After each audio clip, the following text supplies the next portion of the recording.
In 1997, inside a small office in Sedona, Arizona, two young programmers were building something that looked almost too simple to matter.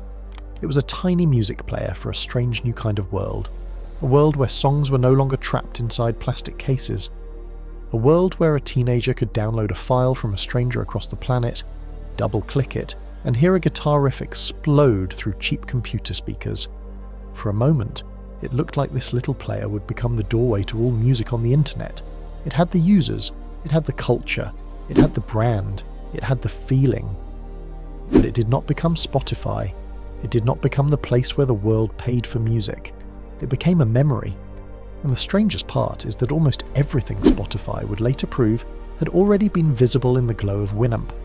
Before music became a monthly subscription, before playlists followed you from phone to laptop to car, before algorithms quietly decided what you might love next, music on the internet felt wild.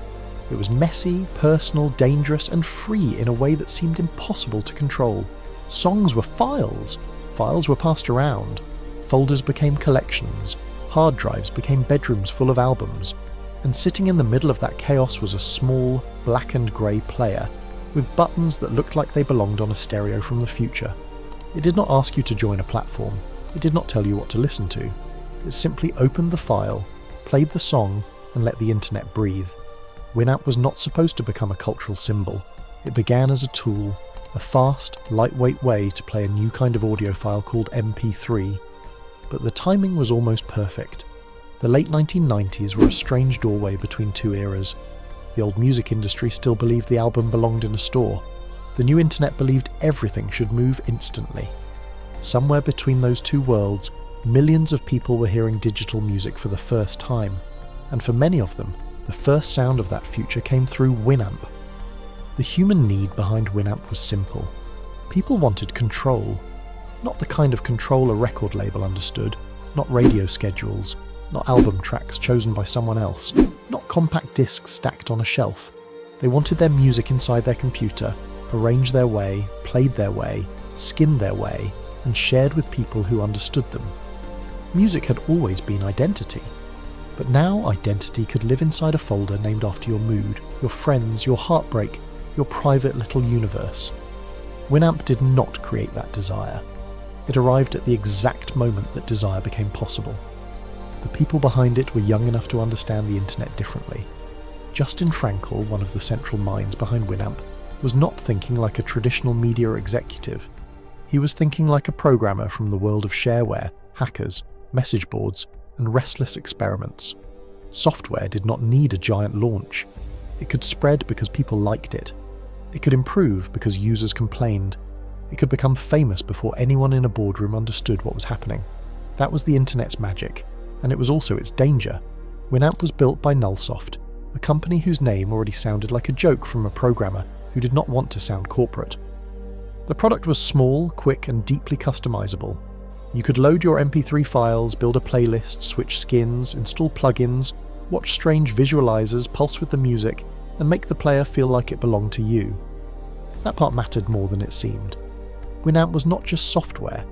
It was a little piece of personal style on a machine that still felt cold and grey. You could make it metal. You could make it futuristic. You could make it ridiculous. You could make it yours. That was the dream hiding inside the product. Winamp was not only a music player, it was a sign that music was becoming software. Once music became software, everything could change. Distribution could change, discovery could change, ownership could change, taste could become social, playlists could become culture, the computer could become the stereo, and if one company owned the best doorway into that experience, it could have owned the future of digital music before almost anyone else understood the prize. But there was one problem. The future was arriving through a format the music industry feared. MP3 files compressed songs into small enough pieces to move across the slow internet of the time. That made them powerful. It also made them dangerous. A song that once needed a physical disc could now become a file copied infinitely. To users, this felt like liberation. To record labels, it looked like a leak in the wall of a very expensive castle. Winamp lived directly inside that tension. It made digital music easy, but it did not control where the music came from. At first, that did not seem like a fatal flaw. It seemed like the reason Winamp won. Other players felt clunky. Some were tied to formats, companies, or awkward interfaces. Winamp felt like it had been made by people who actually use computers at night. It opened quickly. It worked. It played the files people had. It did not lecture them. It did not feel like a store. It felt like a tool passed from one friend to another with the sentence, "You need this." That was the growth mechanism. Winamp spread because the early internet had its own underground highways. Forums, file-sharing communities, dorm rooms, burned compact discs, personal websites, and friends who knew where to find things. Every new MP3 collection needed a player. Every new user who discovered downloaded music needed something better than the default options. Winamp became the obvious answer. It was free enough to try, cool enough to keep, and flexible enough to turn into a habit. The product did not need a massive advertising campaign. The culture carried it, and then came the phrase that made it immortal. Winamp, it really whips the llama's ass.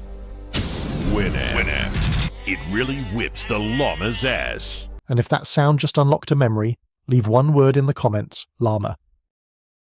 It was weird. It was juvenile. It made almost no corporate sense, and that was exactly why people remembered it. This was not software polished by a committee. It had personality. In a world where many technology companies were trying to sound serious, Winamp sounded like the internet before the internet became careful. That tiny burst of absurd audio became a secret handshake. If you knew it, you were part of the moment.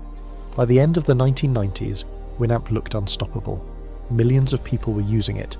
Digital music was exploding. Broadband was beginning to creep into homes. Napster was about to turn MP3 sharing into a global earthquake. The old record business was confused, angry, and slow. And Nullsoft, with its strange little player, was standing near the center of the storm. It had not built the entire music ecosystem, but it had built something almost as valuable. It had built trust with the people who were already living in the future. So why did it fail? The simple answer is that Winamp became a product when it needed to become a platform. It helped people play digital music, but it did not become the place where digital music was organized, licensed, discovered, and paid for at scale. It won the player. But the future was not just the player. The future was the whole system around the player, but that answer is too clean. Because for a moment, Winamp had a path to something much bigger. It had users before Spotify. It had playlists before playlist became a social object. It had skins before personalization became a business strategy. It had plugins before app ecosystems became normal. It had internet radio before streaming became the default. It had the culture before the corporations caught up. So the real question is not whether Winamp saw the future. The real question is why it could not capture it. The first major turning point came when America Online bought Nullsoft in 1999. At the time, the deal looked like a victory. AOL was one of the most powerful companies on the consumer internet. It had millions of subscribers. It had money. It had reach. It had a giant portal into ordinary homes. For a small team building a beloved music player, joining AOL could have seemed like plugging into the biggest machine on the web. Winamp would get distribution. Nullsoft would get resources. The little outsider would gain access to the mainstream. At first, it looked like the perfect match. AOL was already the company that mailed the internet to people's doors. Winamp was the player that made the internet sound alive.